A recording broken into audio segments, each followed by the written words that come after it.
Welcome to What's Going On, the weekly podcast and videocast of First United Methodist Church in Yankton, South Dakota. Hi, and welcome to this week's episode of What's Going On. I'm Pastor Katie here at First United Methodist in Yankton, South Dakota, and I'm glad you could join me for this episode. This episode, I want to talk a little bit about some of the things that we're doing in the life of the church to build up the community of faith. So we often talk about church as being a community of faith or the family of God, that we are the people of God.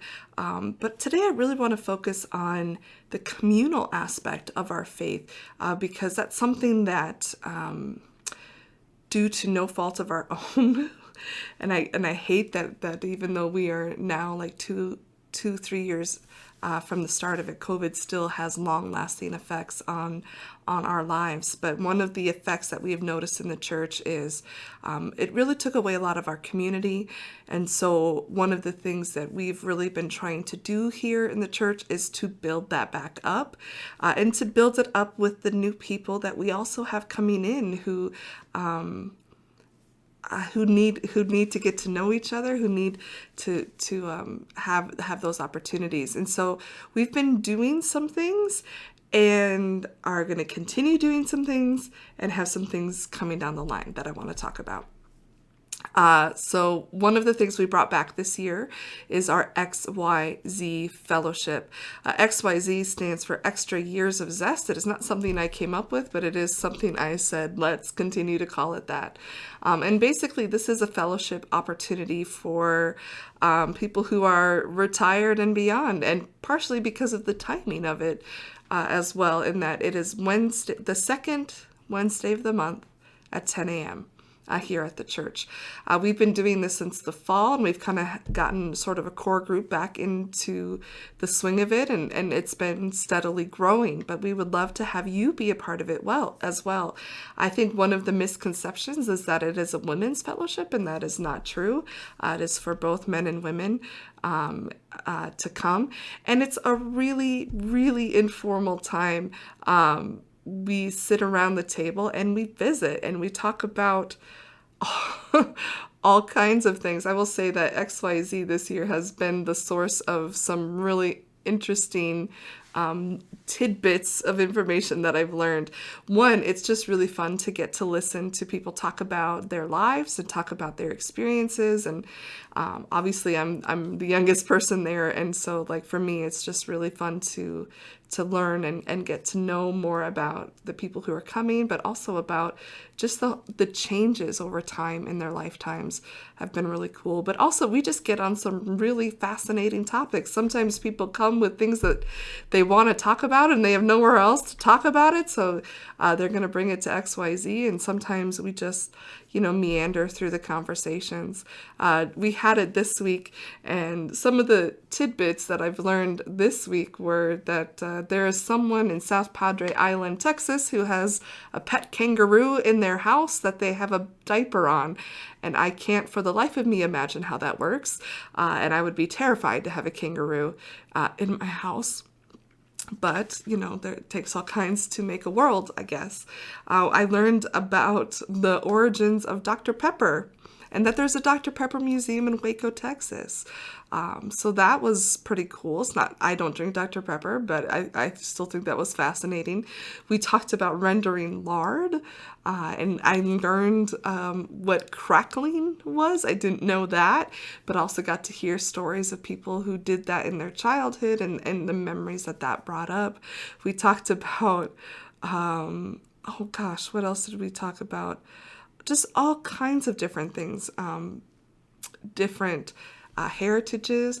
One thing that got brought up was that apparently this church at one point did like an around the world kind of cultural showcase with food, where people, whatever your heritage is, that you brought in and made food from that heritage, something that you grew up with, or and as a way to sort of celebrate God's great diversity, the diversity within our church, and also just to eat some yummy food.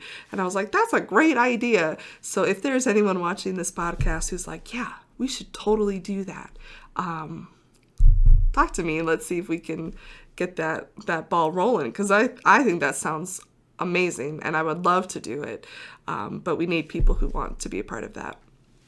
And so, if you've been intimidated by XYZ and like, I don't know, I don't want to go there.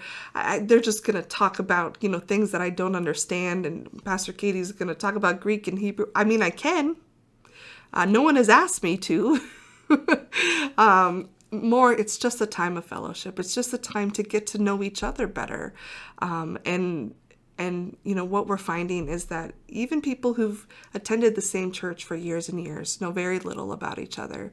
And so that is an opportunity for that demographic to do just that. And we usually have some sort of treat and coffee, and we stay about an hour, and it goes by so quickly. And so I would encourage you that if you have that time available, the second Wednesday of the month at 10 a.m., come hang out and get to know some of the people you worship with just a little bit better. We also have an event coming up at the end of February. It'll be Sunday afternoon on February 26th, so the last Sunday of this month. We wanted to have just another fellowship event. Again, our goal here is to try to get people to know each other. We have two very distinct worship services in the church, and sometimes it can be difficult for people to know or see or recognize, like, hey, we go to the same church. Hey, we're hearing the same things. And so we thought it would be fun to do a bowling outing as the church. And so on the 26th of February at 2:30, we invite you to come out to the bowling alley and bowl or not bowl, just hang out and watch other people bowl. Bring your families, bring your kids, and let's just have a time of fellowship and fun. Again, there's no requirements here. We're not going to be paying for your bowling. You pay for your own bowling, I guess, but really it's an opportunity, again, to just get to know one another and have some fun together. Bowling is something that I grew up with. You may not know that about me, but in my small town that I grew up in, we had a bowling alley. And so that was something that I did growing up. Every Saturday morning, I bowled in a league for kids and youth. I'm not great at bowling. I'm not terrible either. As an adult, I just bowl here and there. I've never been on a league. I've never kind of done it consistently, but it's something that I enjoy. And I think bowling is one of those things that you don't have to really be good at it to have fun. And it's really easy to be social and visit and cheer one another on. And so I'm really looking forward to that. I hope a lot of you will come out and make some time for that day. And they also have that, some arcade games and things there as well, and some food and different things. And so that is happening again, the final Sunday in February, the 26th, 2:30, out at the bowling alley here in town. Another thing that's coming up that is a fellowship event that we want you to be a part of is on Ash Wednesday. So that's February 22nd. We would like to do a whole church supper here at the church. We would like for everyone to be a part of it, for everyone to come and to plan to eat their meal here at the church that night. We'll be serving from 5 to 6. We're going to be doing chili and cinnamon rolls, which is not like a typical Ash Wednesday sort of meal, but that's okay. Hopefully you're not giving up chili and cinnamon rolls for Lent. If that's something that you do, if you do a Lenten practice where you abstain from something, maybe don't choose those this year.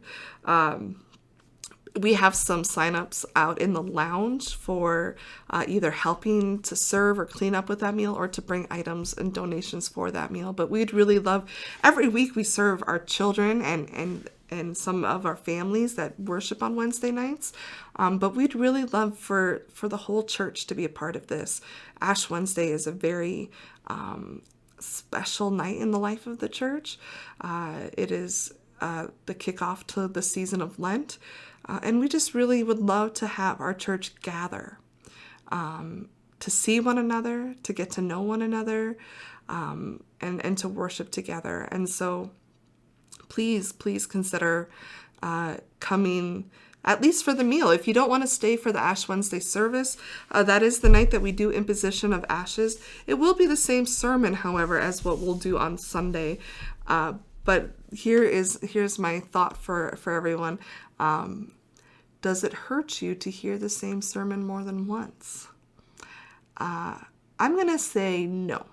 And here's why I say that. I spent the first 2 years of my ministry as an associate pastor in a church where we had more than one service. And so every Sunday I heard the sermon twice. And then the Sundays that I preached, I still heard it twice because I was preaching it. And I will tell you the second time, and they were back to back. Like I heard the sermon, an hour later I heard the sermon again. So, I mean, that's even more painful. Painful is probably not the right word, but, that repetition is very quick, where this would be a few days in between. But I tell you, I got more out of it because the first time I'm just reacting to it, right? And there's things that maybe I'm thinking about. I miss pieces of it.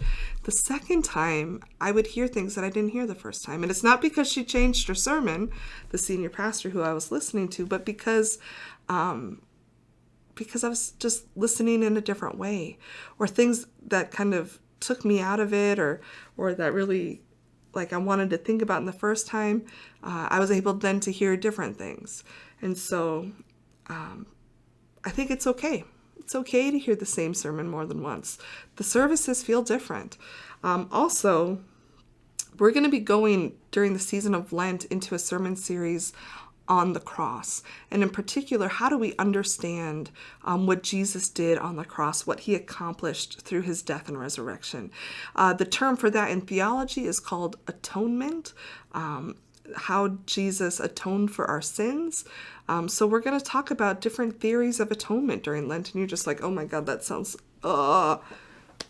This is central to our faith. It is central to what we believe. We believe that we are saved by faith through grace, saved by grace through faith, one of those ways, saved by grace through faith. That's it. And that is because of what Jesus did on the cross. So how do we understand that? How do we talk about that? And there are different, over the course of history, different ways that people have talked about what Jesus has done, and to talk about all of them and help give us a fuller understanding, or maybe a new way of thinking about it, or maybe a more broad understanding of what Jesus accomplished. And it's not going to be like we go through these and you pick one that you like. It's going to be almost like a prism where light is going through it, and you turn the prism and things just shift a little bit and you see things in a new way. It highlights things that maybe you didn't see before or didn't think about before. And so, again, if there is ever a series that you might want to listen to more than once because you're trying to grasp these ideas and these concepts and to really reflect on Christ and what Christ has done, this might be the series to say, you know what, I'm going to come both. For Lent, I am going both Wednesdays and Sundays, and I'm going to experience that in its totality and really dig in and really wrestle and think about these things in a deep way. And so I encourage you, come to both. Come to both. It's worth it. I promise. And so we have one more thing I want to talk about that to help kind of build up the community of the church. Again, this is something we think is really important, that a church thrives when we are connected to each other. I know there's a lot of you that really have enjoyed the convenience of watching the services from home or wherever you are. But in doing that, when you could be coming, now we get that there's circumstances where you're doing that because you cannot come.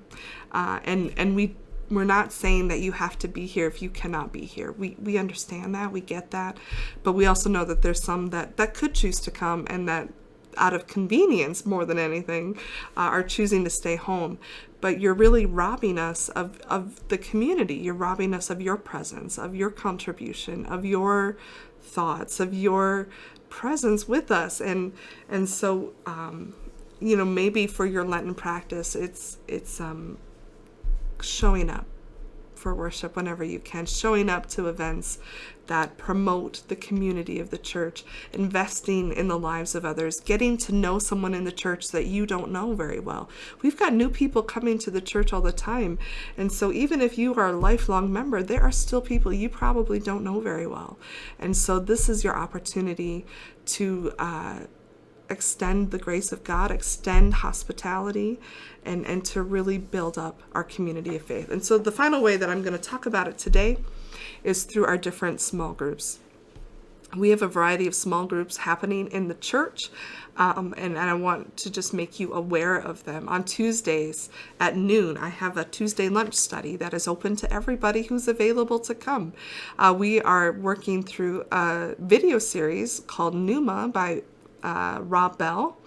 And every week is a standalone lesson, they don't build on each other. And so if you miss a week, not a big deal. So you can come, bring your lunch. We watch about a 15-minute video, and then we have a conversation and react to it and talk about it and let the conversation go where it goes. You might learn that about me, that I don't like to overly structure things. I like for things to naturally come up and to hear where people go with things, because people each have their own perspective, and it enriches our understanding when we give space to let people talk and to let people ask questions. It benefits us all. So that's Tuesdays at noon. Everyone's welcome to that. We have a men's breakfast group that meets Thursday mornings at the Frying Pan. And again, that is open to whoever would like. If you'd like more information about that group, Bob Thuy would be a great resource for you. He's been involved in that for a very long time. We have a women's study group that meets Sunday mornings prior to worship. And Marcia Birch or Alicia Korneman, or there's many who you could talk to if you're interested in being a part of what they're doing. Also, we're going to be starting something called Questions with Pastor Katie, which there is a box in the lounge, and you can ask whatever question you would like to know more about, whether it's something about the Bible, something about church, something about faith, let's keep it in that realm. Like, don't ask me questions about physics, because I am not the person. But you ask a question and I'll schedule a date, and we'll talk, and we'll have a Sunday school class about it before church. So I've already got a few questions that have been submitted. So we're going to be starting that in March. And then we'll list it in the bulletin, the dates with the topic that we'll be talking about, so you can kind of plan accordingly. But if you don't want to submit it in the box, you can always call, text, email me, stop me, and I would be happy to get that on the schedule. And we'll only do those as I have questions, and so it won't be every week. You'll just have to watch the bulletin and the emails that go out for the schedule of what the class topic is going to be and when we will have those classes. And then another one is we're utilizing the Right Now Media app that we've been talking about. Hold on. We gave you a subscription for a year to Right Now Media as our Christmas gift to you, and we want you to be using it. One of the cool things about Right Now Media is they have within their website an option to do like virtual small groups. And so it's kind of like Zoom within Right Now Media. And so we're going to give that a shot. We're going to try that out. And we're going to start a mom's virtual group on Thursday nights, beginning on February 23rd. And I want to say it's like 8:15. And part of the reason is it's so moms can get their kids to bed if you have littles. And then you stay at home and you pull up on your phone, on your computer, on your tablet, you follow the link, and then we're going to be doing a series that focuses on moms and mom struggles. And again, it's like a 15-minute video, and then there's a study guide that also is provided right Now Media. So we're going to give that a try and kind of use that as to see how that works and how that goes. And then if that goes really well, maybe we'll we'll expand that. But if you come across a study that you really love in Right Now Media, let us know about it, because we're going to be recommending. One of the things I've heard is people have got on there and they're like, there's 20,000 videos on there. That's a bit overwhelming. How do I choose? How do I know what's going to be good? How do I know what I'm going to like? The first place I would suggest is click on the thing that says First United Methodist, and you'll see a list of videos under pastor recommendations. Start there. Also, if you have watched a video that you really like, let me know so that I can include it in our recommendations. Because I'm not going to watch 20,000 videos. I don't have time for that. I don't have time for much. But if you have come across something that you really love, please let us know. Or if you are like, this is a great series, I think other people would really like it, and I want to invite them in, we can show you how to use that feature to do virtual groups. And so you don't even have to get everybody together. You can all do it from the comfort of your couch and still be in community together doing it. Another option for community in small groups is our Bibles and Brews. They also have a Facebook group that you could join, and they've been meeting at Ben's on Tuesdays. I don't know if they do it every Tuesday, but that has been a growing group. That is, again, a mixed, both men and women have been going to that. And every time they meet, they have a different topic that they talk about. I think the last one might have been regrets. And so, I mean, they dive into it. They're not holding back. They're digging in. And everything that I've been hearing about from the people who've been going to that it's an incredible, it's just a really great experience. It's a really great group of people that are willing to support one another, to ask questions, to love each other. And so if you're looking for something a little different, that would be a great option as well. And if there's something that you are looking for that we don't seem to have, let me know. And maybe you're the person to help us make that possible. We would love that. And so if you are interested, if you are a mom and are interested in the Moms Virtual Right Now Media Group, let me or Tiffany Bestie know, and we'll get you the link so that you can participate in that.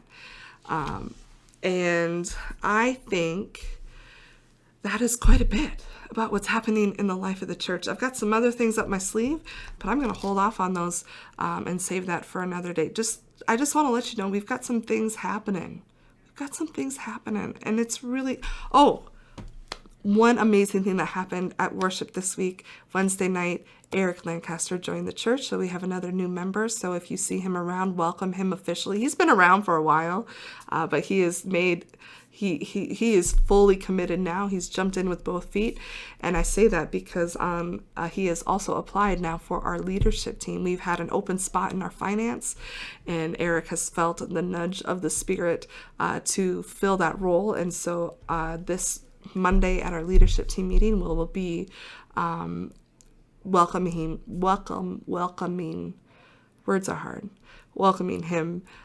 in that role as well. You have to be a member to be on leadership team, and I think Eric felt that this is the right time. And so we are so grateful for Eric and for his family, Brooke and the girls, Ezra and Liza, being a part of our church. And we're so grateful for the way in which he is answering God's call. If you feel called to plug into our ministry in some way, loads of love. We've got the Sweetheart Tree happening for the month of February. We've got the Ash Wednesday fellowship meal that we need people and donations for. There are so many ways that we would love to have you. We could always use ushers and greeters, especially on Wednesdays. There's signups for that. There's signups for providing treats on Sunday's fellowship. There's signups to help sell Hy-Vee cards.